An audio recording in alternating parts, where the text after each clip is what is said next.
اعوذ باللہ من الشیطان الرجیم بسم اللہ الرحمن الرحیم رب اشرح لی صدری ویسر لی امری واحلل عقدۃ من لسانی یفقہوا قولی اللہم صل وسلم علی نبینا محمد۔ صحیح بخاری کتاب اللباس حدیث نمبر 5931۔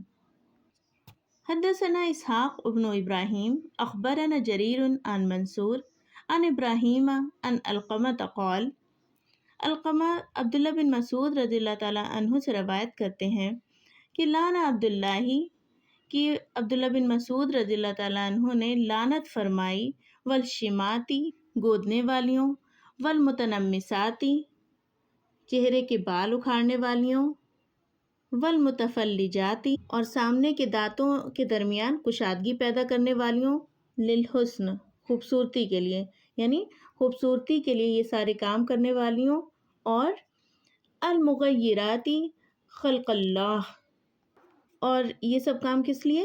جو اللہ کی پیدائش میں تبدیلی کرتی ہیں، یعنی اللہ نے جو نیچرلی ان کو جو چیزیں دی ہیں ان میں جو کہ ان چیزوں کے ذریعے تبدیلی کرتی ہیں ان پر لعنت فرمائی۔ کس نے؟ عبداللہ بن مسعود رضی اللہ تعالیٰ عنہ نے۔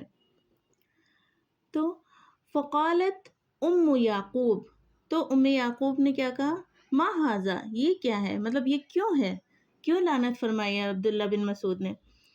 تو انہوں نے کیا کہا؟ قال عبداللہ، تو عبداللہ بن مسعود رضی اللہ تعالیٰ عنہ نے فرمایا وما لی، کیا ہے میرے لیے، لا اعلن من لانا رسول اللہ، کہ میں کیوں نہ لعنت کروں ان پر جن پر رسول اللہ صلی اللہ علیہ وسلم نے لعنت کری ہے، وفی کتاب اللہ، اور یہ کتاب اللہ میں موجود ہے، یعنی قرآن میں موجود ہے۔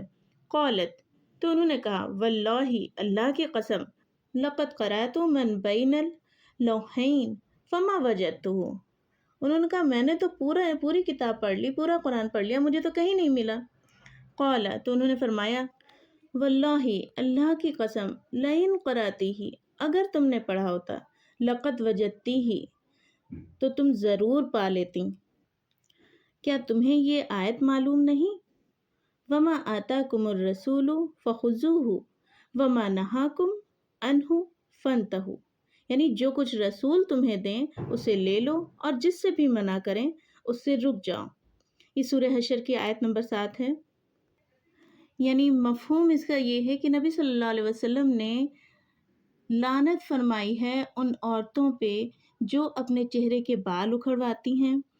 اچھا، چہرے کے بالوں میں بھی خاص کر یہ جو آئی بروز ہے نا، کیونکہ یہ جو الفاظ ہیں متنمسات، یہ نم جو ہے یہ آنکھ کے پاس کے حصے کے لیے آتا ہے، تو خاص طور سے یہ جو آئی بروز ہیں ان کو اگر وہ پتلی کراتی ہیں یا بال اکھاڑنا کسی بھی طرح سے، تو وہ منع ہے، اس پر لعنت فرمائی گئی ہے۔ تو اور دوسری چیز جو ٹیٹوز بنواتی ہیں، جو پرماننٹ ٹیٹوز ہوتے ہیں، خوبصورتی کے لیے کچھ کلر ڈال کے وہ بنائے جاتے ہیں، تو وہ بھی منع کیے گئے ہیں۔ اور اس کے علاوہ جو یہ بات کہی گئی نا کہ دانتوں کے بیچ جگہ کرواتی، تو اس وقت یہ فیشن میں تھا، جیسے آج کل عجیب و غریب چیزیں کچھ فیشن میں آ جاتی ہیں، تو اس وقت عورتیں اپنے دانتوں کے بیچ جگہ کرواتی تھیں خوبصورتی کے لیے، تو یہ ساری چیزیں منع کی گئیں اور لعنت فرمائی گئی۔ اللہ کی جو پیدائش ہے، جو نیچرل اللہ نے دیا ہے، اس کو بدل دیتی ہیں، ان چیزوں کو بدلنا، ان پر لعنت کی گئی ہے۔ اچھا، کبھی ایسا ہوتا ہے کہ کچھ ہارمونل امبیلنس کی وجہ سے داڑھی مونچھیں بھی آ جاتی ہیں عورتوں کی، تو وہ نیچرل نہیں ہے، وہ مردوں سے مشابہت ہے، تو اس کو ہٹوانا وہ الاؤ ہے، لیکن خاص طور سے آئی بروز پتلی کروانا یا بال اکھاڑنا ان کو منع کیا گیا ہے۔ اور باقی بھی جو چہرے پہ چھوٹے چھوٹے روئے ہوتے ہیں وہ نیچرل چیز ہے، اسے بھی نہیں اتارا جائے گا۔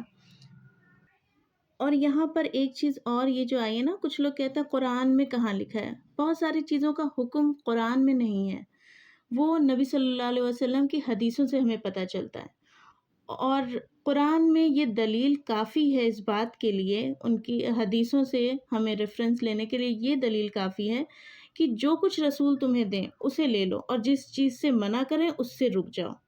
تو تقوی کا تقاضا یہی ہے کہ جو نبی صلی اللہ علیہ وسلم نے جس چیزوں سے منع کر دیا اس سے رک جانا ہے، ٹھیک ہے؟ تو اللہ تعالیٰ ہمیں ان ساری چیزوں سے بچائے جن پہ اللہ نے یا اس کے رسول نے لعنت فرمائی، اور ہمارے دلوں میں ان چیزوں کی محبت ڈال دے جس سے اللہ ہم سے محبت کرنے لگے، انشاءاللہ۔ السلام علیکم ورحمۃ اللہ وبرکاتہ۔